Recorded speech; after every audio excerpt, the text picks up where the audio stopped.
প্ৰতিশ্ৰুতি 2016 চনৰ সৰ্বানন্দ সোণোৱাল চৰকাৰে এজনো নিবনুৱাক নিযুক্তি দিব নোৱাৰে 2021 চনৰ বিধানসভা নিৰ্বাচনত সৰ্বানন্দ সোণোৱাল আৰু বিত্তমন্ত্ৰী হিমন্ত বিশ্ব শৰ্মাই ক'লে যে প্ৰত্যেক বছৰত এইবাৰ 1 লাখকৈ নিবনুৱাক নিযুক্তি দিব আৰু এবছৰত তেওঁলোকে নিবনুৱাক 1 লাখকৈ নিবনুৱাক তেওঁলোকে নিযুক্তি দিব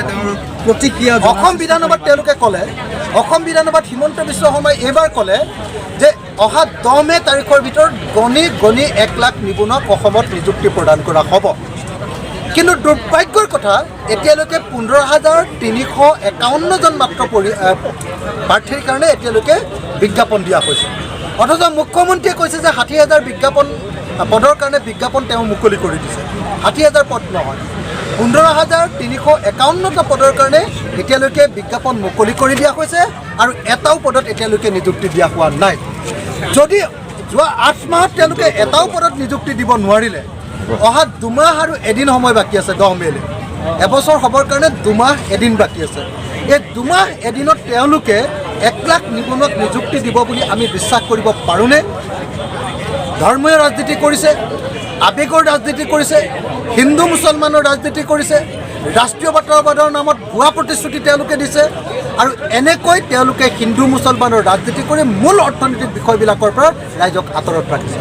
সেইকাৰণে 1 মাৰ্চ তাৰিখৰ পৰা ৰাইজৰ দলে আমি ধাৰাবাহিক আন্দোলনৰ কাৰ্যসূচী আৰম্ভ কৰিলোঁ এইবাৰ আমি বিজেপি দলক এৰি নিদিওঁ এইবাৰ তেওঁলোকে হিন্দু মুছলমানৰ ৰাজনীতি কৰি নিবনুৱাসকলক প্ৰবঞ্চনা কৰিব নোৱাৰিব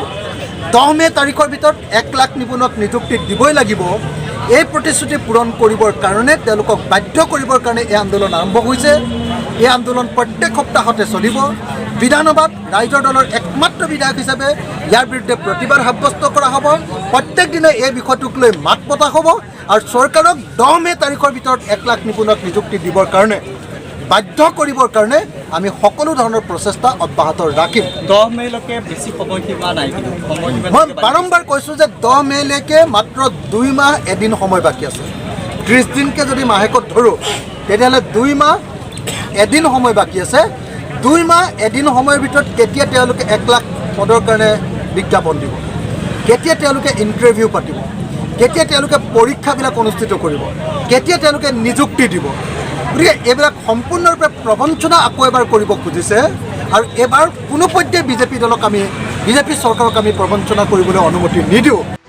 আপোনাৰ সন্তান জিএনএম বা এএনএম নাৰ্ছিং পাঠ্যক্ৰমৰ বাবে আগ্ৰহী নেকি দৰিদ্ৰ সীমাৰেখা তলৰ মেধাৱী ছাত্ৰীসকলৰ বাবে সুখবৰ আনিছে কোকৰাঝাৰ ছেম কলেজ অফ নাৰ্ছিঙে 2 আৰু 3 বছৰীয়া নাৰ্ছিং পাঠ্যক্ৰমৰ বাবে আগবঢ়াইছে 50% ৰেহাই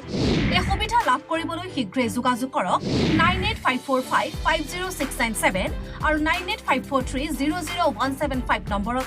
যোগাযোগৰ অন্তিম তাৰিখ 5 মাৰ্চ 2022